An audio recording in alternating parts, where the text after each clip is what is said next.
Tonight, last week we had sort of an introductory lesson on a new series dealing with a number of things that we want to talk about over the next few weeks in overcoming as Christians. You and I are human, and God, of course, has given us life. He has created us. God wants what is best for us. You and I should never have a doubt or question about God's love or His care for you and me. We are His children. And God has done a lot to show His compassion and His care for us in the past and on a daily basis and today. So tonight we want to talk about overcoming the Grasshopper complex. Overcoming the Grasshopper complex. And as we begin this evening, we'll just begin by thinking about the word complex. There's a variety of complexes that individuals struggle with from time to time, and it is defined, the word complex is defined by Webster as an emotional problem that causes someone to think or worry too much about something. And I plan at some point in this series to talk about worry. We worry about a lot of different things, don't we? We have anxiety, we have care, and so we, as Christians, need to learn how to cope and to deal with various things that create anxiety for us. But a complex is simply an emotional problem that causes someone to think or worry too much about something. And as we begin tonight, we're going to, the basis of our study actually comes from Numbers, the book of Numbers, chapters 13 and 14, as well as Deuteronomy chapter 1, 22 through 46. If you're taking notes, you might want to jot these passages down. Numbers chapters 13 and 14, as well as Deuteronomy chapter 1, 22 through 46. This, of course, is in the background of God is dealing with His people Israel, and He has brought them, after having been in the land of Egypt for more than 400 years. God had heard their cries, their pleas to Him, and because of His compassion and His plan for them, He sent Moses to be their deliverer, and ultimately, of course, to become the lawgiver there on Mount Sinai. And God, of course, going back further, had given a promise to their fathers back in the days of in Genesis chapters 12 and following, promise to the fathers, Abraham, Isaac, and Jacob, concerning their seed, their descendants, that He would give to them this land of Canaan. And so they had come out of Egyptian bondage, they had crossed the Red Sea, and they're making preparation to fulfill that promise that God had made to their fathers so long ago. And as you look there in Numbers chapter 13, Moses had determined that a number of individuals should go over into the land of Canaan, and they should spy out the land. In verse 17, Moses sent them to spy out the land of Canaan. And in verses 4 through 15, we read various individuals, the men of those various tribes that would be sent, representative of those tribes, to go. And they would go and they would spend a period of 40 days going up and down and around throughout the land to investigate and to see what would be the best path for them to go as they would be journeying on their way to take the land. In verse 17 and following there through verse 22, actually verse 18, Moses told them to go see the land and to see what it is, the people that dwell therein, whether they're strong or weak, whether they're few or many. And verse 19, concerning the land, whether it be good or bad, go investigate the cities that have been established there in the land and see whether the people are residing in tents or whether they have strongholds. Investigate the nature of the land. In verse 20, whether it's fat or lean, whether there's wood available there. And then in verse 20, he told them to be of good courage. Be brave. That's not the only time that we're going to see God's leaders trying to encourage men to be strong, to be men of valor, to be of good courage as they go on their mission and fulfill the purpose that God has given. But we see in verse 21 and following that they do, in fact, they go up, they search the land, and they ascended, verse 22, by the south. They came to Hebron, and he talks about various men that resided there being the children of Anak. And a bit later we're going to learn about these men, that they were giants. They were apparently tall of stature. They were huge. They were good-sized individuals. In verse 23, we see concerning the nature of the fruit of the land that they were going to be bringing back to show that Moses and Aaron and the people. In verse 23, they came into the brook called Eshcol, and they cut down from thence a branch with one cluster of grapes, and they bare it between two upon a staff, and they brought of the pomegranates and of the figs. So we get an indication here of the nature of the fruit, how large it must have been in order for two men to carry this one cluster of grapes on a staff upon their shoulders. And again, verse 25 says that they returned from searching the land for some 40 days. And so in verse 26, they give a report to Moses and to Aaron, and as well as the congregation that had assembled there. And they brought the word back to them. They showed them the fruit of the land. And they said in verse 27, "We came into the land whither thou sentest us, and surely it floweth with milk and honey. This is the fruit of it." So good so far. But that was not the end of the story, as they continued with the report concerning the nature of the land, especially the people that resided there. In verse 28, "Nevertheless, the people be strong that dwell in the land. The cities are walled and very great. And moreover, we saw the children of Anak there." And as if all of this was not enough, they continue to talk about the various nations of people that resided there in the land. The Amalekites, the Hittites, the Jebusites, the Amorites, and the Canaanites. All of these people they saw as being in the way, as being great opposition that would stand in the way of them being able to accomplish what they had come to this moment in time to accomplish. And so they are quite apprehensive, to say the least. They are feeling intrepidation. They're feeling intimidation. They're feeling like that, yes, it's a great place, but it's probably not going to be ours. And in verse 30, Caleb stilled the people before Moses. Here, Caleb is before the people, and maybe he's got his hands raised. He's wanting to quietly listen. I want to address you. I've got something very important that I want to say to you. He stilled the people before Moses and said, "Let us go up at once and possess it, for we are well able to overcome it." Let us. We see here in verse 30, and I'm maybe getting ahead of myself just a little bit, but we see that that Caleb wasn't going to do this on his own. It wasn't 2 or 3 men that were going to do this on their own. It wasn't the 12 spies that were going to do this on their own. It was going to be a collective effort. Let us, plural, let us go up. And then we see the time element, that we should not delay. There's no cause for procrastination.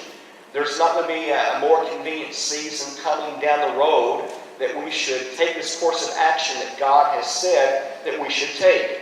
Let us go up at once and possess it, for we are well able to overcome it. We see verse 31, though, that was not the end of the matter. The men that went up said, these other spies, "We be not able to go up against the people, for they are stronger than we." And they brought up an evil report of the land which they had searched unto the children of Israel, saying, "The land through which we have gone to search it is a land that eateth up the inhabitants thereof. And all the people that we saw in it are men of a great stature. And there we saw the giants, the sons of Anak, which come of the giants, and we were in our own sight, we were in our own sight as grasshoppers. So we were in their sight. So here these spies, these men, leading men of the respective tribes, men that should have been brave and courageous, were anything but courageous. And we see that they began to give false reports. They throw up, anything that, any of their wild imaginations that they could say to cause the people to not side, if you will, with Caleb. We can't do this. We're not able to go up against the people. They are stronger than we. In chapter 14, we see that the congregation, the response they have to these spies, these men, they began to cry. They wept all that night. They murmured against Moses, against Aaron. And, I think in Deuteronomy, that passage there in chapter 1, 22 and following, that the text says that they began to prepare to stone Caleb for his things that he had to say about that.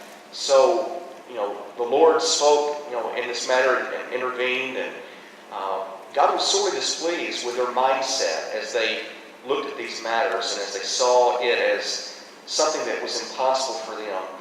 So, as we think about our study tonight, I would suggest again that you look at these passages in your own study, Deuteronomy chapter 1, 22 to 46, and Numbers chapter 13 and 14, as we don't really have time to go over the other passages, at least at the moment, and go through verse by verse. But what is the grasshopper complex? As we think about Israel here, what is the grasshopper complex? What are the indicators? What are the symptoms? And in a moment, we'll also entertain the question, how does it affect one's spirit? The floor is open. If you'd like to jump in on the discussion tonight concerning the grasshopper complex. What was it that had smitten these spies? Sorry? Fear of their own weakness. Okay. Okay. So, they are maximizing certain things and minimizing other things, and they've got things kind of reversed, don't they? Fear is a major element here. Anything else you'd like to throw into the bowl? Lack of courage. Okay, there's a lack of courage. Okay, what else? Lack of faith. So there's a problem with fear, there's lack of faith, there's lack of courage, lack of faith in God. What else?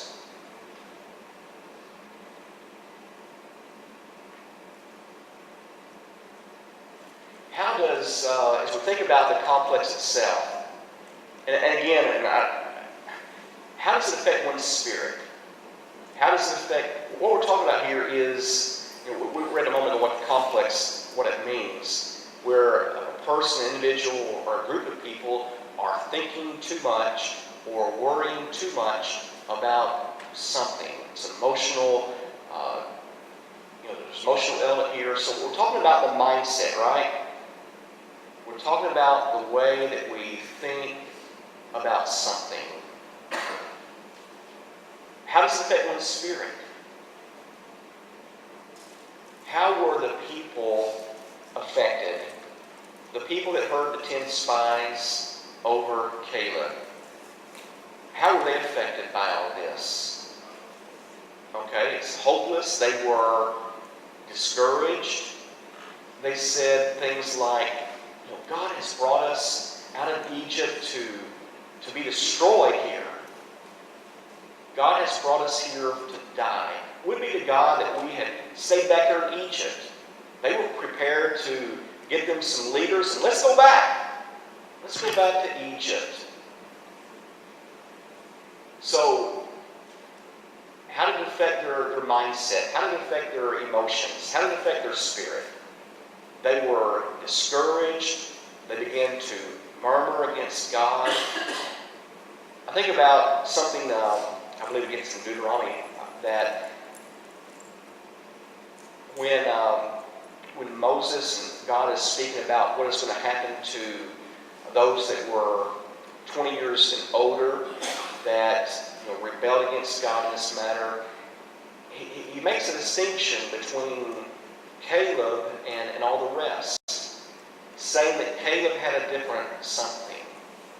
What was there different about Caleb from the other spies? He had a different spirit, didn't he? He had a different spirit. Different spirit. What is our spirit today as Christians as we face our struggles and our giants, if you will? So the Grasshopper complex negatively affects one's spirit. But not only does it affect one's spirit, but much like Paul has a discussion with the Corinthian saints about a little leaven does what? Okay, a little bit of leaven leavens the whole lump. It's not isolated, it's not alone. It affects everybody. And what happens here with God's people, Israel? They're affected, aren't they? They are infected by this complex. They're infected. It feeds. And so it spreads very rapidly from the 10 to most of them. Of course, there were those that were spared by God, those that were under 20, those that were unable to distinguish between good and evil. Those people that the parents had said that our children, our women, our children would be a prey for our enemies. They, of course, were spared. So it does impact one's spirit, and it does impact the whole group. How does it affect one's sight? These 10, as they had this grasshopper complex, it impacted their vision. What did they see?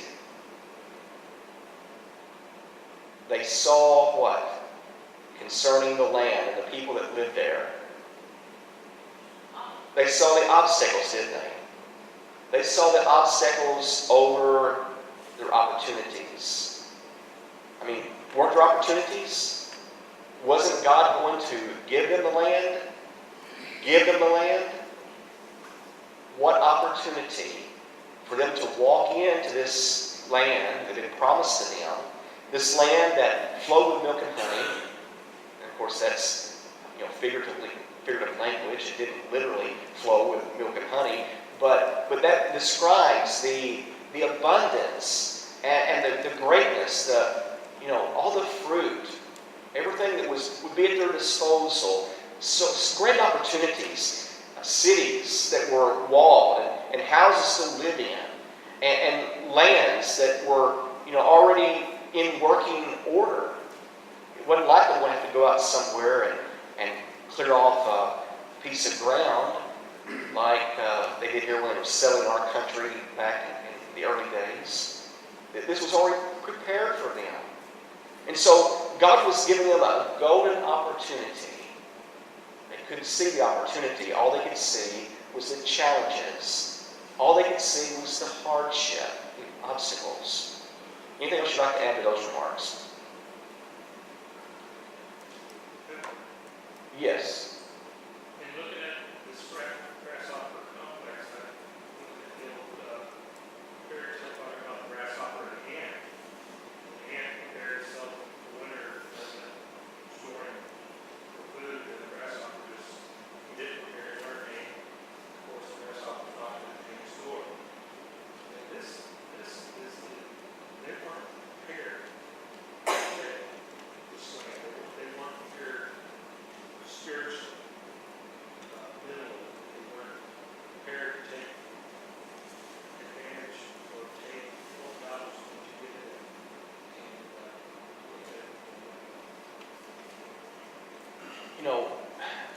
On a number of occasions later throughout the Bible, both in the Old and New Testaments, this incident will come up time and again as an illustration of man's problem with unbelief. And this is something that is a lesson for us in our day and time. We've got to be spiritually prepared. not allow unbelief to overtake us, but to be courageous, to have hearts that are filled with faith. And so we need to see not only the obstacles and the opportunities, but we also need to see the omnipotent one rather than the opponent. Israel could see the opponent. And he was, in their eyes, he was huge. They were giants. They're stronger than we. They're taller than we are. How can we overtake these people? One of the problems that they had, and this as a part of our discussion, and some of this will be overlapping, but what about what just happened just a short time before with Egypt? How soon we forget what God has done. Right? What God has done. They had seen the signs. They had seen the wonders. They had seen the miracles. They had seen God in action. And have we seen anything? Have we seen anything concerning the goodness of God? Have we seen anything pertaining to the power of God? Certainly we have. So they could see the opponents, but they couldn't see God. We need to keep our eyes fixed upon God. Last evening, with Georgia School of Preaching, where Dave Rogers is coming this period of time over the next several weeks, and we're engaged in a study of the Godhead. And I'd like to really urge you, if you didn't make it last night, to come next time, Tuesday evenings from 6 to 8. Because it's a lesson about God. It's studying about God and the Father and the Son and the Holy Spirit. And it can only help us to have a greater appreciation for who God is and His work in our lives and in our world.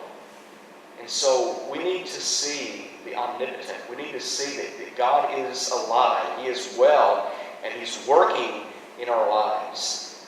And so the grasshopper complex distorts the vision.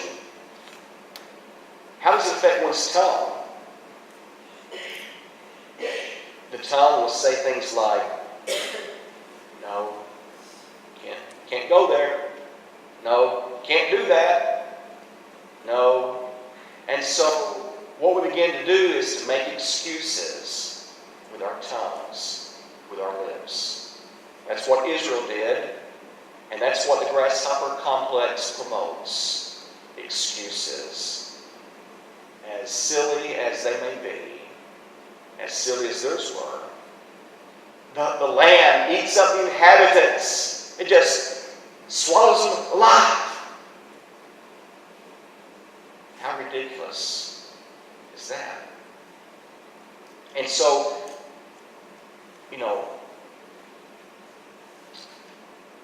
what is the application for us? As we think about ourselves here in the 21st century in the Lord's church, what are the applications for you and me as Christians? As we are moving forward, hopefully we're moving forward and we're not being detained in the wilderness and we're wandering as they did for 40 years.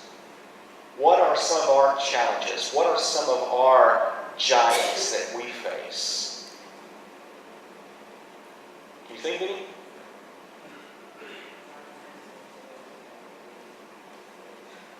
Okay, very good.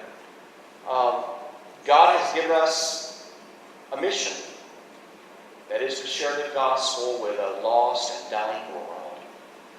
A world that is filled with people that have problems with materialism, the flesh, etc. It seems that the devil has, he's got this strong hold over people.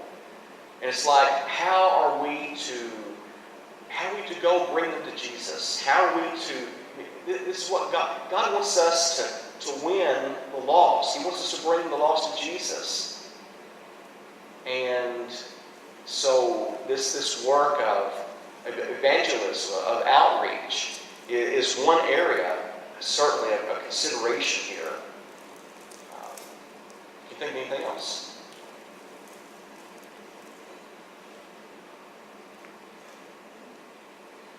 What about, and this may be sort of overlapping what we just talked about, but the world.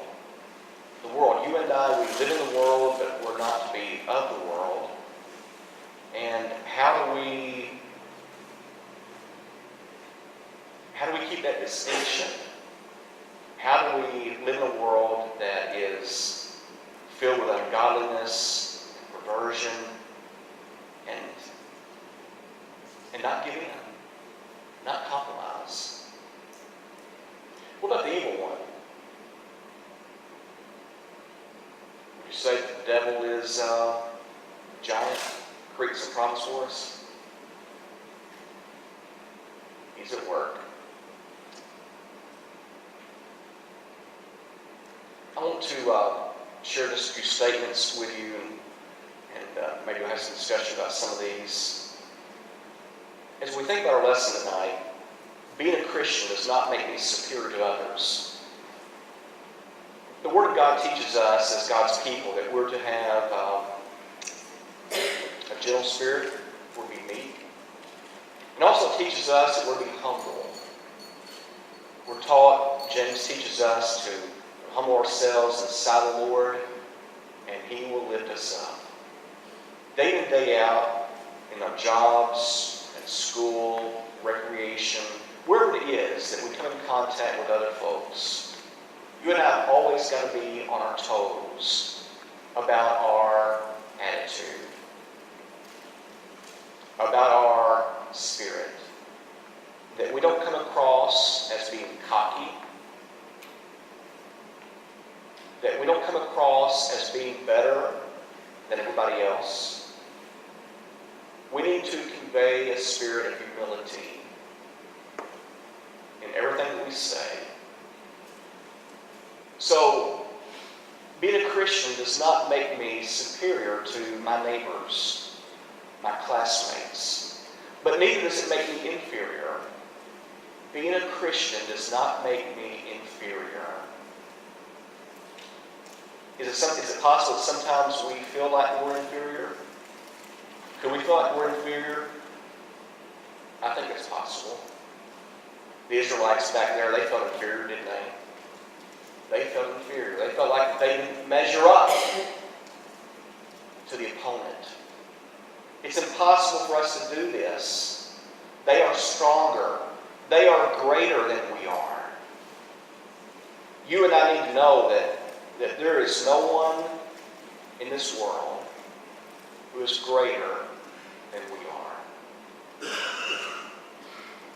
You go to school, maybe you're in college, and you have the teachers who are atheists, perhaps, unbelievers, agnostics. They've got all these initials behind their name. And it can be for young people especially, it can be very intimidating. It can be challenging to sit there in a classroom with somebody who seems to be so skilled and learned. And we as a student can feel, I don't want him to know what I'm thinking or what I believe about this, that, or the other, because I don't want to have a confrontation. I don't want to be embarrassed for people to know what I think or how I feel or what I believe about God or His Word. Sometimes teachers like to humiliate their students. It happens. But I just want to make this point, that we should never allow a professor or anyone to make us feel less because we're believers. Because we believe that God exists. That we believe that God is sovereign and rules the world. because we believe that Jesus was born of a virgin, or that we believe in the resurrection of the dead, or that Jesus is coming again, you and I should not feel inferior.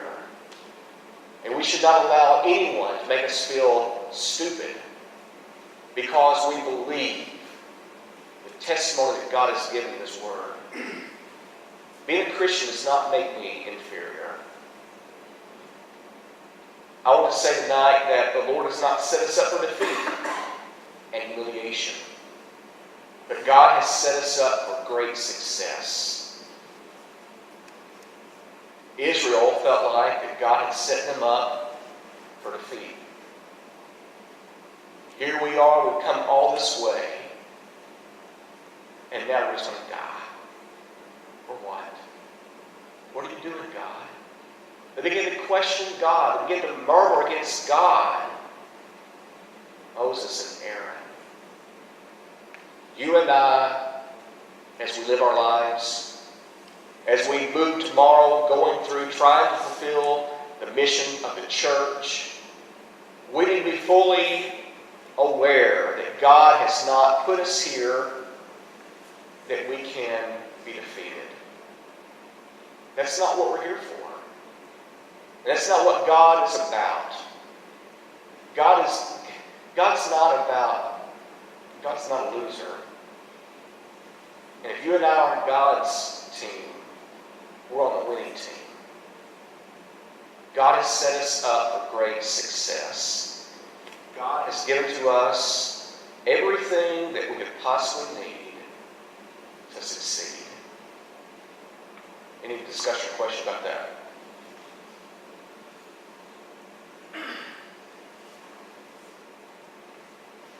Person says, I would really like to go to heaven, but there's just this one big problem. You ever felt this way? I would like to go to heaven, but there's one problem. Stand between me and the gate. That's the devil.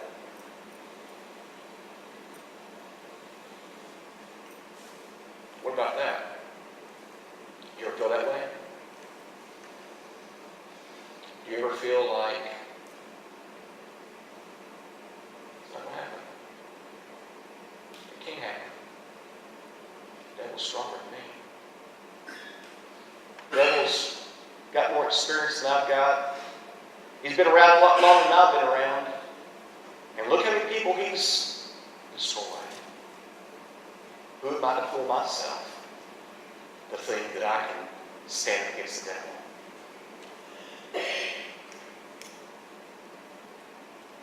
You're a God like that. You felt that way? There's no way. There is no way that I can go to heaven. I was the devil. You don't stand by and let me go. I just can't help myself. He's more powerful than me. What about that? Is that true? What would you say? Someone had said that to you. Suppose for just a moment that you're sitting down, maybe it's your neighbor, and he starts talking like that. What would you say? Maybe it's a Christian. Maybe it's somebody sitting next to you over, and they come to you and say, I'm really hurting here. I want to go to heaven, but I'm struggling with the evil one. He won't let me alone. What would you say, Steve? A few years back, I had a family member, one of the gospel, he said, I got to wait until I get all my ducks in a row. We've all heard that term. The response was, we're not going to get all our ducks in a row. Don't let that keep obeying the gospel. So we work on each every day.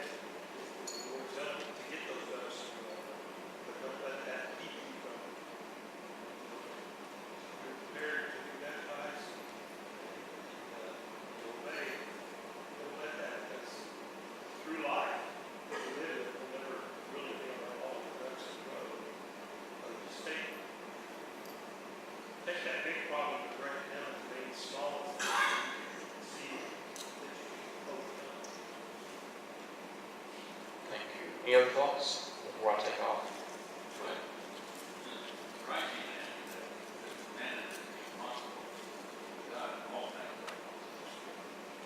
Okay. Anything else? Okay. We'll go to passage this moment that talks about that. Anything else? Floor's open. What was one of the problems with Israel? They took their eyes off of God, right? Sometimes, have you heard the expression that God is bigger than any problem that I have? Is that true? Is God bigger than any problem that I have? The devil's a problem, isn't he? I'll give him that. He is a problem. But God is bigger than any problem I have. What does the Bible say? Resist the devil and he will flee from you. Peter writes that, right? Resist the devil and he will flee from you. John writes that greater is he, speaking of God the Father, than he that is in the world. So you have the evil one on the one hand and you have God on the other. Is there one that's more powerful than the other? Is the power of Satan, is it commensurate with the power of God? Is it equal? The power of the evil one does not come anywhere close to the power of God. Anything else? I want to turn to Romans chapter 8, 31 to 39. It's more still open if you got something you want to add. I do want to try to promote more discussion in this study. So the floor is open anytime you want to raise your hand. You and I need to remember that God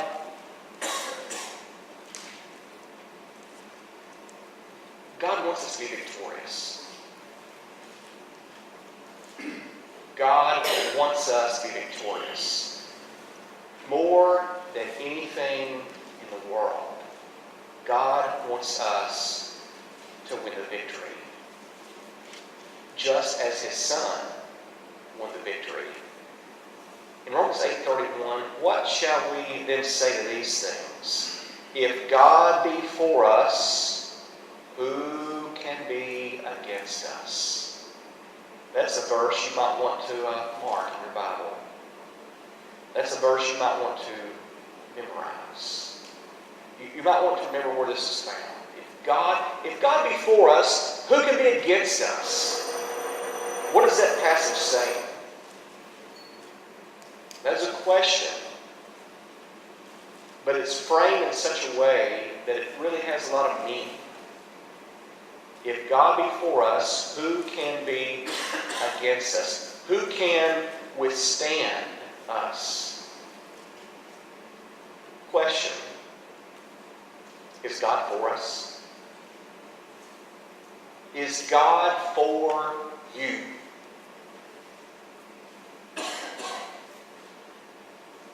And if He is, or you think He is, what has enabled you to come to that conclusion? How do you know that God is for you? Well, he continues, he says in verse 32, He that spared not His own Son, but delivered Him up for us all, how shall He not with Him also freely give us all things? How do we know that God is for us? Because of the course of action that He undertook in giving us His Son. What greater evidence could you need? He did not spare His Son. He did not spare His Son in spite of the fact that you need Him. He gave Him up.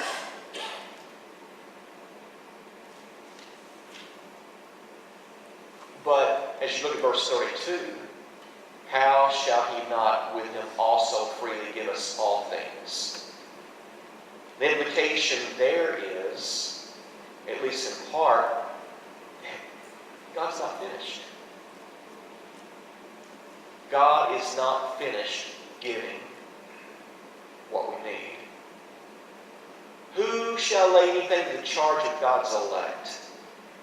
You know, as we go through these passages, think about the evil one. That's one we're talking about here. We talked about a moment ago. Who shall lay anything to the charge of God's elect?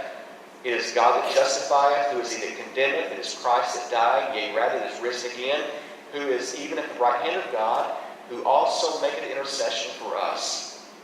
As you look at Romans 8, 31 to 39 in your own study time, look at this passage. And in your other places in times of study, think about this is something that God has done or is doing for me. Here is a verse 34 that says concerning Christ that he's also making intercession for us. That is significant. Who shall separate us from the love of Christ? Shall tribulation or distress or persecution or famine or nakedness or peril or sword? As it is written, for thy sake we were killed all the day long. We were counted as sheep for the slaughter. No! In all these things we're more than conquerors through him that loved us. In all these things we are more than conquerors. I am persuaded, there's conviction, that neither death nor life, nor angels, nor principalities, nor powers, nor things present, nor things to come, nor height, nor depth, nor any other creature. In short, he's saying there is nothing that shall be able to separate us from the love of God,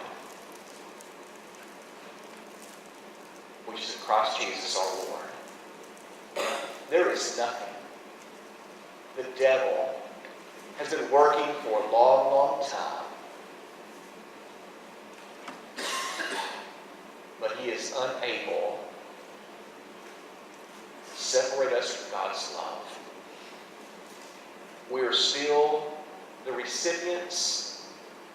We're still the beneficiaries of God's matchless love. If God be for us, who can be against us? You and I need to keep our eyes fixed upon God.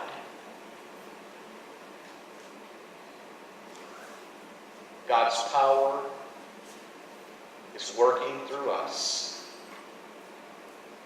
And through Christ, we can win the victory. We can lead others to Jesus. Let's not be about making excuses. Let's do what God has called us to do. Let's follow where he leads us.